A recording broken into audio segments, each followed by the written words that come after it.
Thank you. Great honor. Please, thank you. Sit down, please.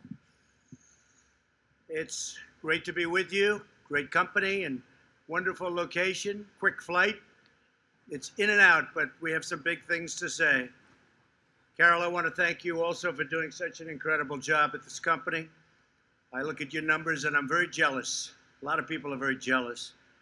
But I'm delighted to be back in Atlanta, Georgia. Special place.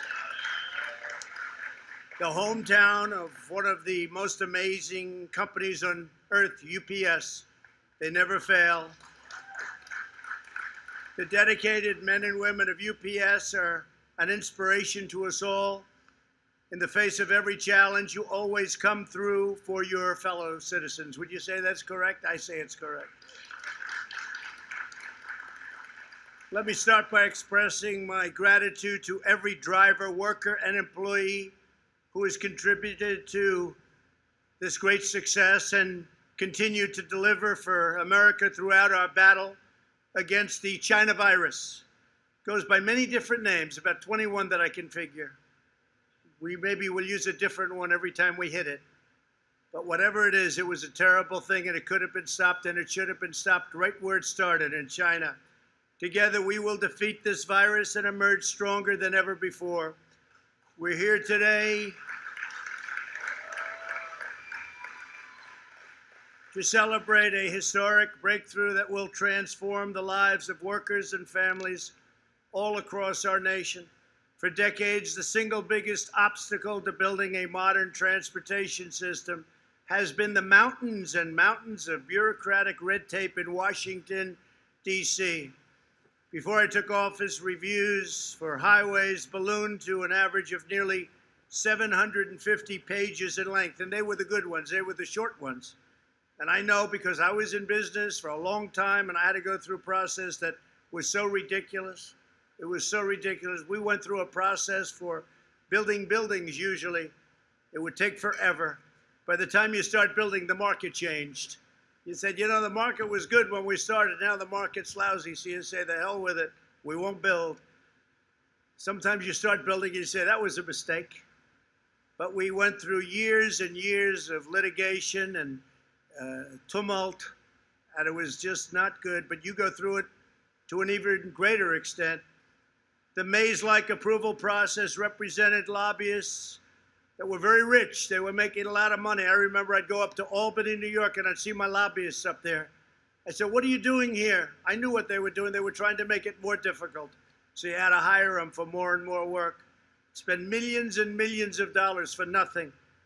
But too often they caused massive delays on top of everything else. And that way they got their fees over a longer period of time. It's one of the reasons why, for example, the average Atlanta driver spends an incredible 77 hours in traffic during a short period of time. But all of that ends today. We're doing something very dramatic. We just completed an unprecedented, and I want to say it's absolutely unprecedented, top to bottom overhaul, should have been done years ago, of the infrastructure approval process, this approval process that has cost trillions of dollars over the years for our country and delays like you wouldn't believe. This is a truly historic breakthrough, which means better roads, bridges, tunnels, and highways for every UPS driver and every citizen all across our land. Together, we're reclaiming America's proud heritage as a nation of builders and a nation that can get things done. Because with these horrible roadblocks that were put in front of us, you couldn't get it done. No matter how good you were, you couldn't get it done. You'd wait and wait. You'd go to the next step. You say, you can't start the next step until you finish the first.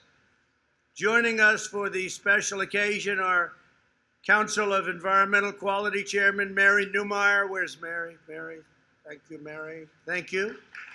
Thank you. Thank you, Mary. Good. Secretary of Transportation, a very special woman, a great woman, somebody that has done an incredible job, Elaine Chao. Elaine.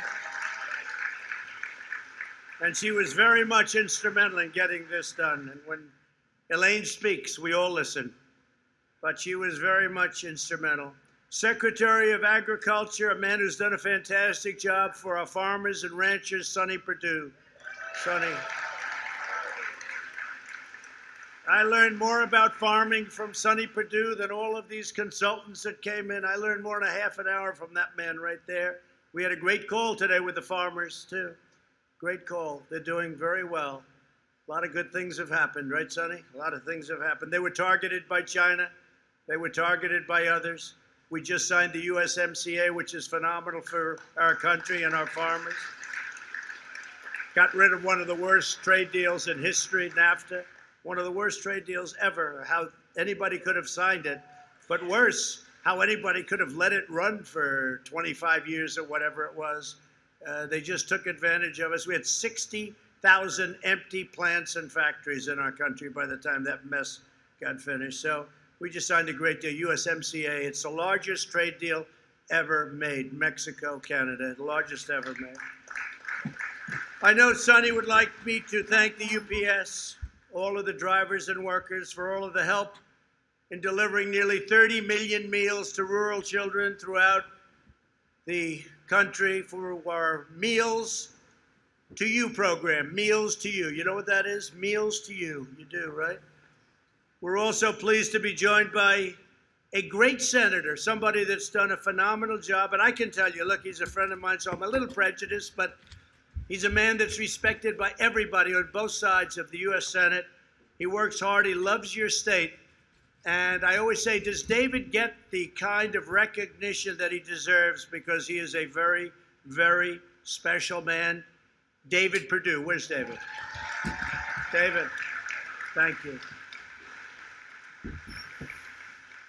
And a woman who's come in and done a great job, and she's been so supportive of me and the agenda, and a good person, a good woman, with a husband who's a terrific man, Senator Kelly Loeffler. Thank you very much. Thank you, Kelly. Great job, Kelly. And warriors, these are warriors. These people fought for us through thick and thin, through very, very unfair territory. We were treated terribly, and they came in and they turned out to be tougher than the other side by a lot. And I just want to introduce Representatives Rick Allen. Rick. Thanks, Rick. The great Buddy Carter. Buddy. An incredible spokesman, an incredible man and friend, Doug Collins. Doug, thank you, Doug. Great job, Doug. Drew Ferguson. Drew, thank you very much, Drew. Jody Heiss. Jody. Thank you, Jody. Great job, Jody. And Barry Loudermilk. Barry, thank you very much. And also two people, friends of mine, they'll be there soon, in my opinion, because they have to be, because we need all the help we can get in Washington. Karen Handel. Karen, thank you very much, Karen. Thank you, Karen. And Rich McCormick. Rich, thank you. They'll be there soon, I hope. I hope. We need them. We need them. Get them in there. Thank you as well to a man who I became very good friends with, a man who was running against somebody that was unbeatable, running against a superstar. I said, oh, she's a superstar. Wow. Can you beat superstars? I don't think so. But he figured out how to beat a superstar. And I don't know, is she still a superstar, Brian? I'm not sure. I'm not sure. I don't think so. I don't know. Superstars don't lose, do they? Governor Brian Kemp. I'll tell you, what a warrior he is. He's tough. He's tough, and he's done a great job, and you've done a great job in every aspect of running this incredible state, and I've always been there for you. He was saying when we met at the plane, everything we've needed in Georgia, you've been there for, and that's right. That's right. Perhaps more important than Brian, however, right? Far more important is Georgia First Lady Marty Kemp. Thank you very much, Marty. And watch, please, those mail-in ballots. You're going to watch that for me because, you know, they have a lot of problems all over the country. They just had Paterson, New Jersey, where massive percentages of the vote was a fraud. Mail-in ballots. Be careful. Be careful. they would understand because they deliver. In fact, I'm going to have to be very nice to UPS. UPS, I love you, Carol, wherever you are, Carol. I love you, Carol. No, it's very bad what's going on with mail-in ballots, okay, as differentiated from absentee ballots, where you have to go and you go through a process because you can't be there for some reason. But the mail-in ballots is going to be, they're going to be rigged. They're going to be a terrible situation, and you have to be careful in Georgia, but you have to be careful everywhere where they're doing it. You know, we went through a First World War and a Second World War, and people went to vote. Now they're saying, let's use this as a chance not to vote. And there's been tremendous corruption on mail-in ballots. So absentee ballot, great. Mail-in ballot, absolutely no good. It makes no sense. A governor sends out millions of ballots all over the place. They don't know where they're going.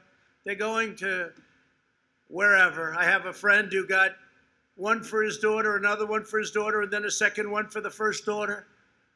They didn't know what to do with him. I had another friend, a really wonderful guy who's lost his son 7 years ago, Robert, his son Robert, and his son was sent a mail-in ballot. He called me, he said, what do I do? I just got a mail-in ballot for Robert. Robert died 7 years ago. So it's a terrible situation if they decide to use it, and we'll see what happens. There's a lot of litigation, a lot of court cases right now, and it makes sense. Just think of it. Millions of ballots in California. They're sending out millions of ballots. They don't even know who. Maybe they know too well who they're sending them to, and maybe it's the people that don't get it. Maybe it's an area of Republicans or Democrats that don't happen to get any ballots. We've had a lot of problems. Just take a look at what's gone on over the last month, and take a look at Paterson, New Jersey. Small city in New Jersey. I think they said something like 20% of the ballots were corrupted or something happened with them. 20%.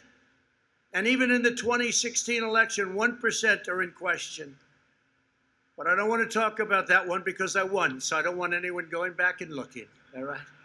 I'm not going to talk about 2016. That was the greatest election, and now we have to do something very important. We have to keep it going, or this country will be in big, big trouble. I want to thank also for being here, Georgia Attorney General Chris Carr. You're the one, Chris. Watch that, Chris, will you? You're going to watch that, Chris, please, okay? You got to speak to the man that handles it. You know what I'm talking about.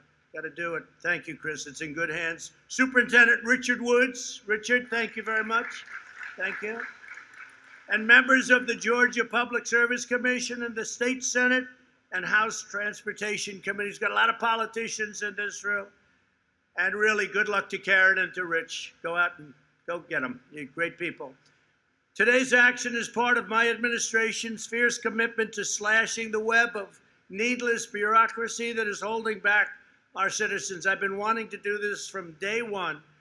And we started it on day one, literally on day one, but it takes a long time. You have statutory requirements. You have a lot of different roadblocks, even to changing it. But the change you'll be hearing about in a minute. And it's one of the biggest things we can be doing for our country. The last administration increased the Federal Register by 16,000 pages of job-killing regulations. Under my administration, we have cut the Federal Register by nearly 25,000 pages, more than any president in history, whether it's 4 years, 8 years, or in one case more. And we, frankly, this I would think is maybe the biggest of all. We did the U.S. Waters, you saw that, the U.S. Waters Act. That was a big one. That was a big one. I thought I was going to take a lot of heat when I did that, and instead it was just the opposite. People came up, grown men that had never cried, even when they were a baby. They were standing behind me when I signed that bill at the White House, and they were crying. They were crying because we gave their life back to them. That took their life away. It took their livelihood away.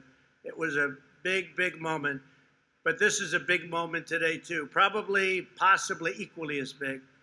Today's action completely modernizes the environmental review process under the National Environmental Policy Act of 1969.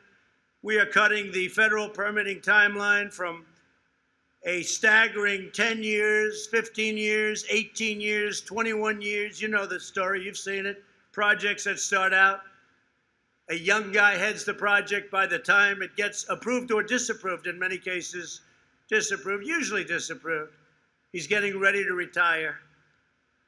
So what did you do for your life? I worked on one project. We didn't get it through in the end.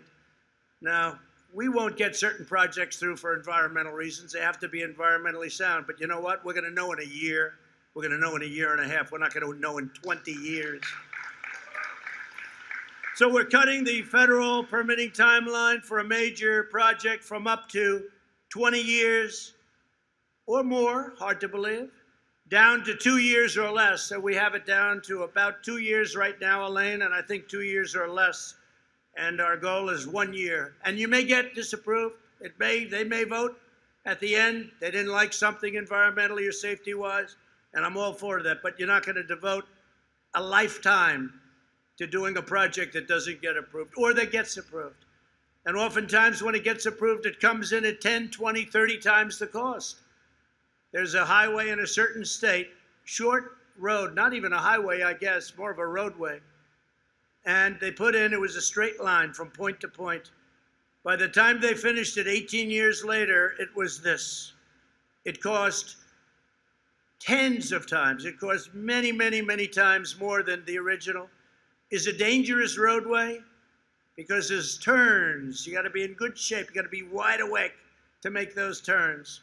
You got to see those things. You have to see the guardrails. Boom. They had a simple straight roadway, and now they build it. They end up, took 17 years to get it approved, ended up costing many, many times what the original estimates were, and it's no good. It's not good. Under the last administration, a mere 7% of reviews for federal highways were processed within 2 years. Now, what we're doing is the 2 years won't be the exception, it'll be the rule. So what we're doing is we're going to have that coming down at a much steeper rate. This will reduce approval times for highways alone by at least 70%. But the 70% is a very unambitious number because the number is going to be actually much lower than that. At the heart of the reforms is the one federal decision policy. It really spells it out when you hear that name, one federal decision. Before, applicants for infrastructure permits were forced to spend years and years navigating a labyrinth of federal agencies, and every single one had a power to stop a project. Anytime you went to an agency, they had a power to stop it.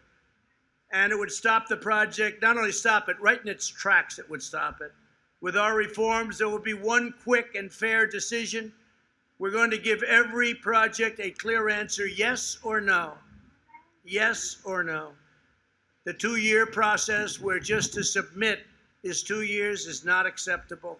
It's going to be a very quick yes or no after study, but the studies are going to go quickly, and they're going to go simultaneously. So if you're in numerous agencies, you're all going at the same time. Instead of waiting for 1, for 2, for 3, and oftentimes you'd go through one, it would take you 6 months, and then you have to wait 90 days, and then you have a review period, and then you start the second one. And now you go for another 4 months, and then you wait 90 days, and you have a review period. And sometimes you had to go through 9, 10, 12 different agencies. So even if you did absolute rapid, it was many, many years before you could even think about starting it.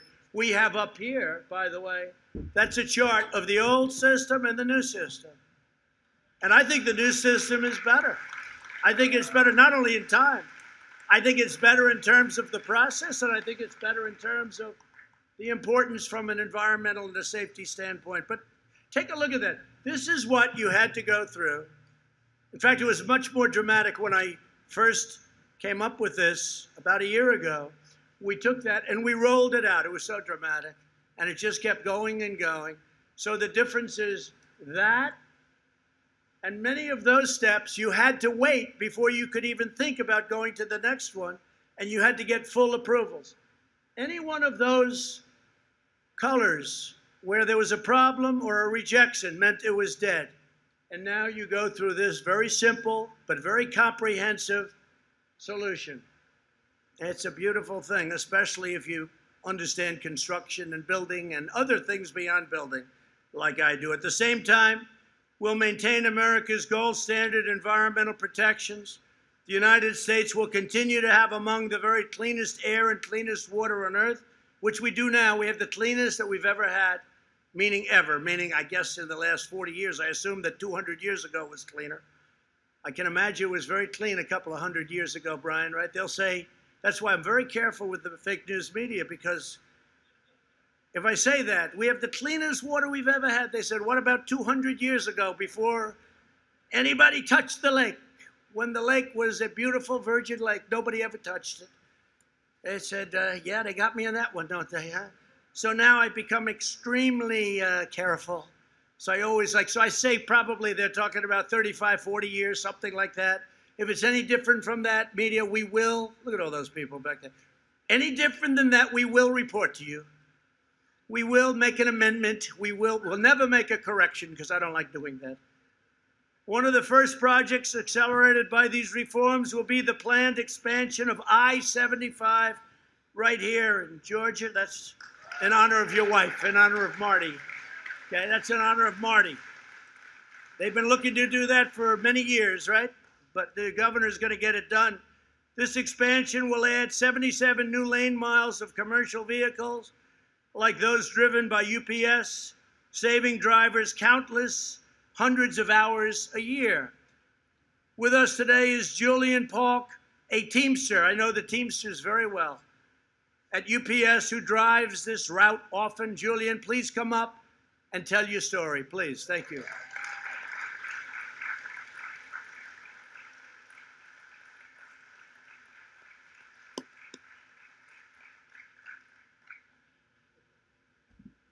Thanks, Julian. Good afternoon. Hi, my name is Julian Polk. It's a great honor to be in front. I'm especially grateful for my wife being here with me today for 14 years. I spent the first 16 years of my career driving a package car, going from house to house. But in my last 3 years, I've been in the big rigs, mostly on 75. And throughout 75, we have approximately 765 trucks in Metro Atlanta. 64 of those travel from McDonough to Macon, Georgia, which is about 100 miles round trip. So with the congestion and all of that, it kind of makes it to where it's hard to get there and create all the time commits. So every time I've loaded my truck, whether it was medical equipment, a gift to someone's, a loved one, that time in transit was very important. So with the infrastructure, is very important to me and all of my fellow UPSers, because the investment in our roads and bridges help reduce congestion and open up the bottlenecks, which makes it easier to get the packages where they need to go.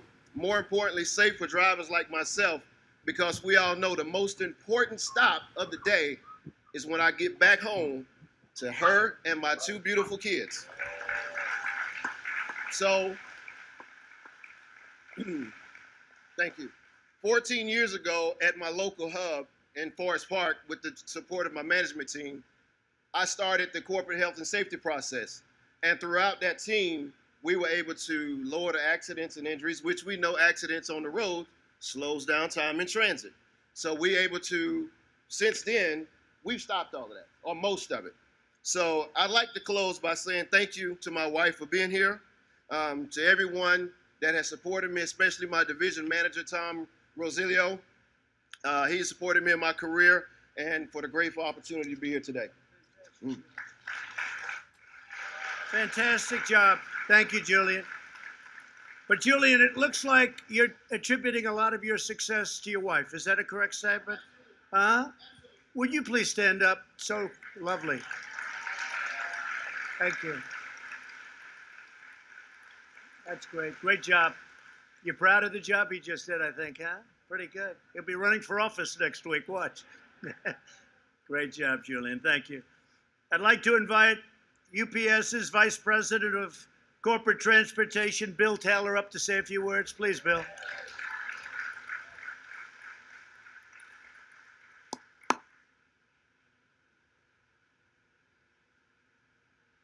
Thank you, Bill. Thank you very much. Good afternoon. No, thank you for visiting the UPS Gateway. President Trump, thank you very much. I am so proud to be a 37-year veteran of this great company. I started my UPS career as a part-time hourly employee when I was still in school back in 1983. When I graduated from college, I went into management, and throughout my career, I've had the opportunity to work in our airline, in our freight transportation operations, and also in our package delivery operations throughout the United States. I'm now preparing to retire. When I think about UPS, all of us at UPS, and Julian's a great example, all of us at UPS worked through some very tough times through our careers, whether it's hurricanes and natural disasters, or some type of national event like 9/11 and now COVID-19. But all of us at UPS also look at that as a great opportunity to serve this great country and help bring the country through and remedy those tough situations. You look at Project Airbridge under the Trump administration and working directly with FEMA, another great example. From a UPS standpoint, we are all tremendously proud to help deliver life-saving supplies wherever and whenever they are needed. From an infrastructure standpoint, I know firsthand that improvements in our infrastructure will be a tremendous benefit to not only our customers, but also the communities that we serve. But when I think about UPS, I know how strong our technology is. I know how strong our flexible, multimodal transportation network is. And I know all UPSers are dedicated to making a difference and helping bring America forward. So as I think about ending my career, I am very grateful to retire with a strong pension plan. I hope the same for all essential workers who have a pension plan currently hung up, that they can enjoy the same when their work is over. So thank you, UPS, for a wonderful career and the great opportunity to work with so many wonderful people through the years to help make a difference. Thank you.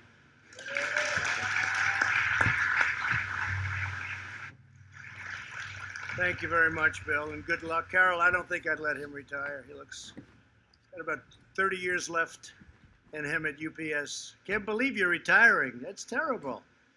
Do you want to retire, or do you want to stay? Because they'll renew you for 25 more years. You've got it. You've done a fantastic job. Thank you very much. Thank you, Bill. Really great job. Here, as well as the Commissioner of Georgia Department of Transportation, Russell McMurray. Russell, please come up and say a few words. Thank you.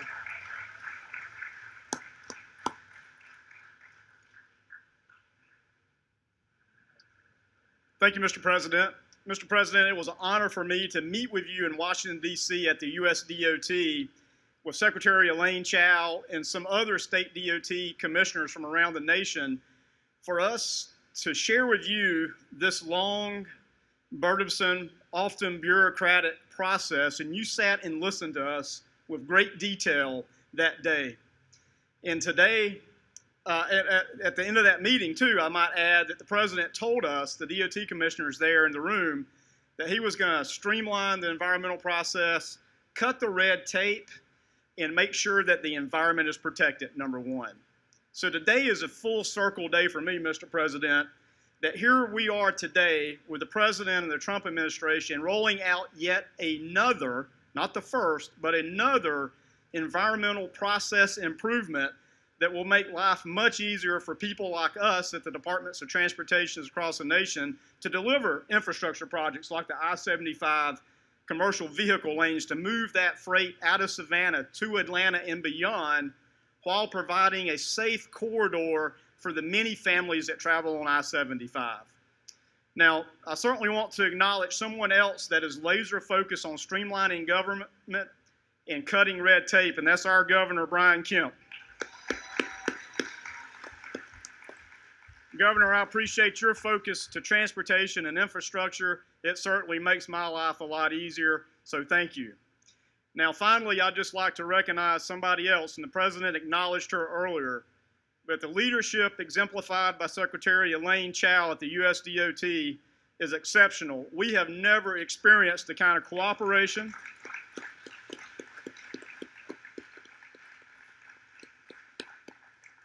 we at the Georgia DOT's never experienced this type of cooperation from your administration, Mr. President, that we enjoy today. So thank you for your leadership, and thank you for the partnership you share not only with Georgia, but all the states. Mr. President, thank you for making this happen. Thank you. And Russell said that so well because there have been many steps that we've made over the course of the last 3 years that allowed us to get to this big giant step. This is a big deal. And this is front page all over this country. And frankly, nobody realizes what it means other than the people that are in this room and others that do what you do. But the fact is, this is something that nobody thought was possible. But it was all those little steps, Russell, that allowed us to get to this step. Bureaucratically and in every other way. So thank you very much, and you've done a great job. Appreciate it. We're also joined by Janelle King, a small business owner here in Atlanta. Janelle, please come up and say a few words, please.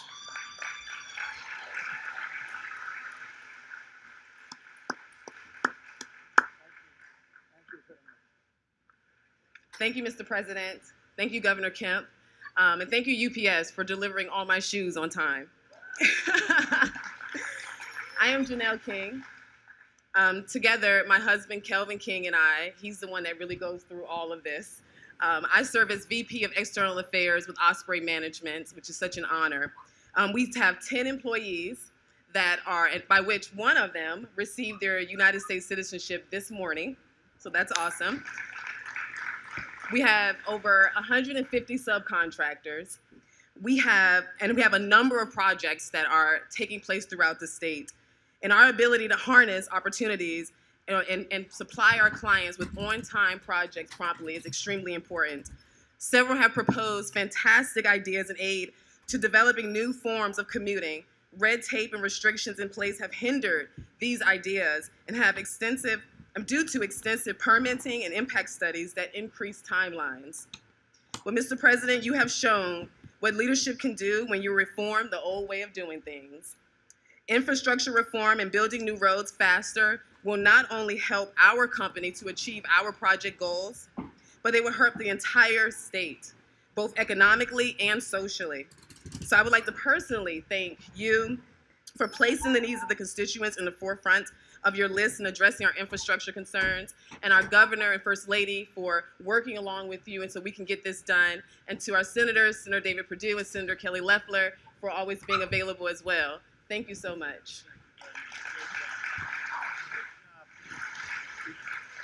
And look how proud your husband is of you. He had that camera up. That camera wasn't moving down. I'll tell you, he captured every word. That's great. Beautiful family. Thank you very much. One of the things I'll tell you that the governor and I are working on a couple of projects that are going to be big surprises for you. Big ones, big projects that you've been talking about for 20 years, I guess, in one case. So we'll get them done. I'm sure we'll get them done. And I want to thank you all. Great presentations. Thank you all very much. My administration is also moving full speed ahead on improving the Port of Savannah, which is now the largest agriculture exporting port in the entire United States. Largest in the country. As many of you know, this project faced 20 years of unnecessary delays. This has been going on for years. And when they came to me and the governor said, "Can you help us with this?" I said, "We'll help you with it. What's the story?" It's been going on for years and years. They've been talking about it. Nothing ever happened. It was also 8 years of additional bureaucratic reviews. Just reviews. This isn't like, oh, gee, let's start digging. This is paperwork. People made a lot of money. It's a terrible thing. It just gets caught up like so many other places, but it's all ending now. Bureaucratic reviews under the Obama-Biden administration have been a disaster, and they got worse.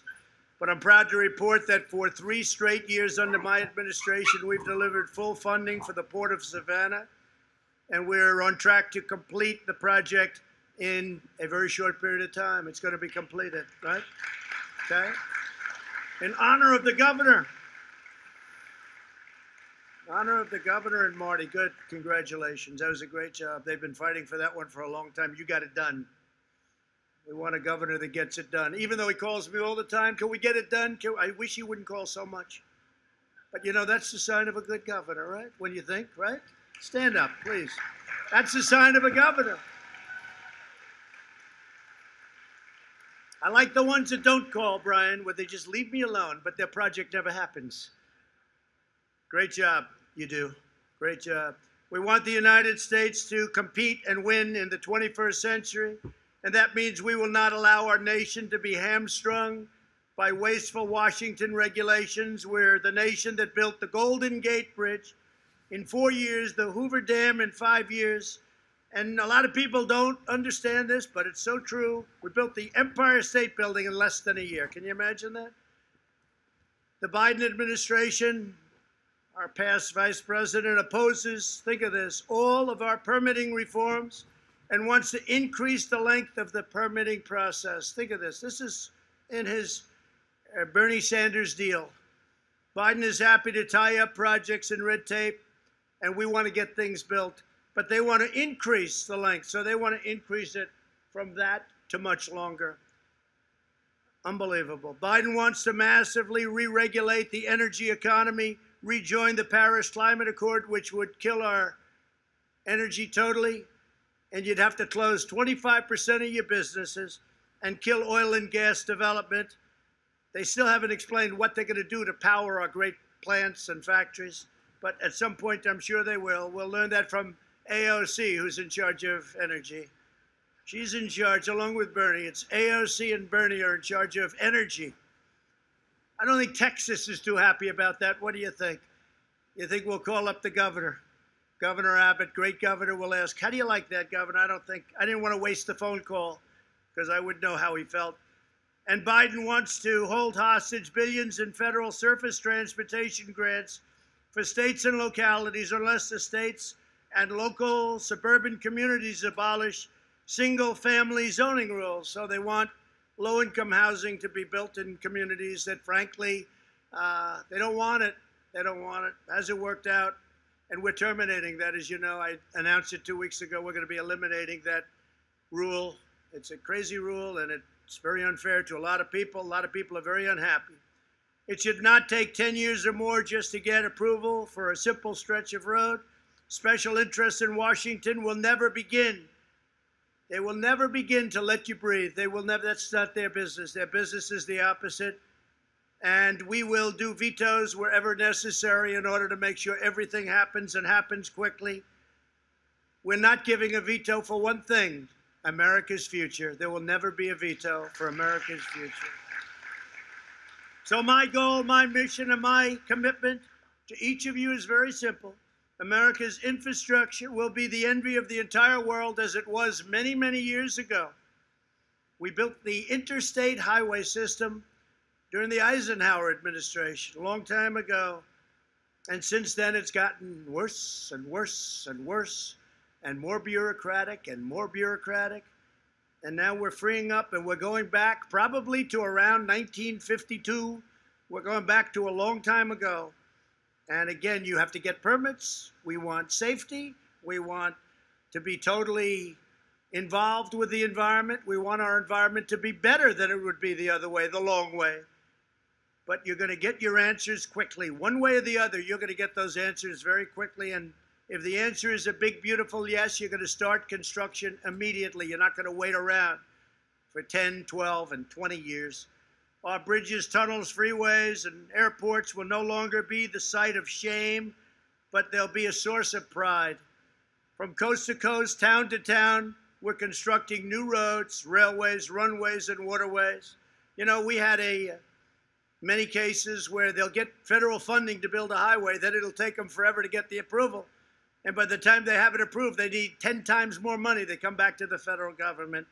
And the government would usually turn them down. They say that wasn't the deal. But sometimes they just pay 10 times more. We're not going to do that anymore.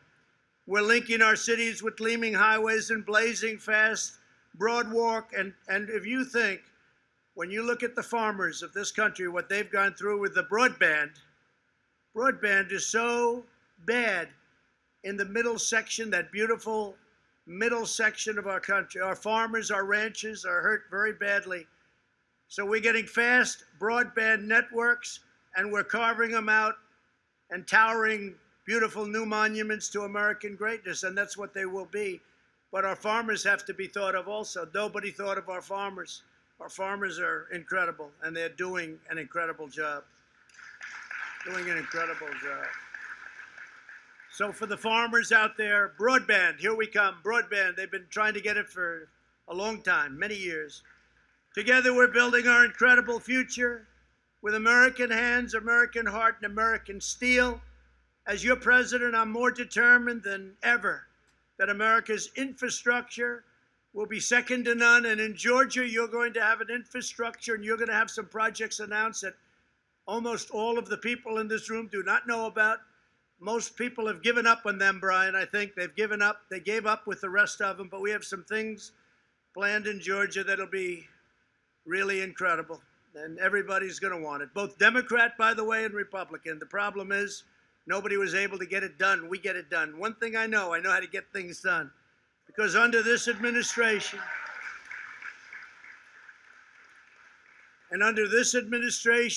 we will always put America first. We were putting other countries first. Now we're putting America first. So I want to thank everybody for being here. I want to thank and congratulate UPS on having a great run, many years, but a great run recently. You've done a fantastic job. Whether it's Skybridge or anything else that we've done with you, you've been fantastic. I really appreciate it. But especially I appreciate a state called Georgia. It's a special place. It's a great place. And it's an honor to be with you. And it's an honor. This is where I'm announcing. This is good for the whole country. Not only Georgia. This is for the whole country. But I'm announcing it in Georgia because we have some great things planned for you. You are special people. Mr. Governor, thank you very much. Marty, thank you very much. Everybody, thank you. Thank you, everybody. Thank you.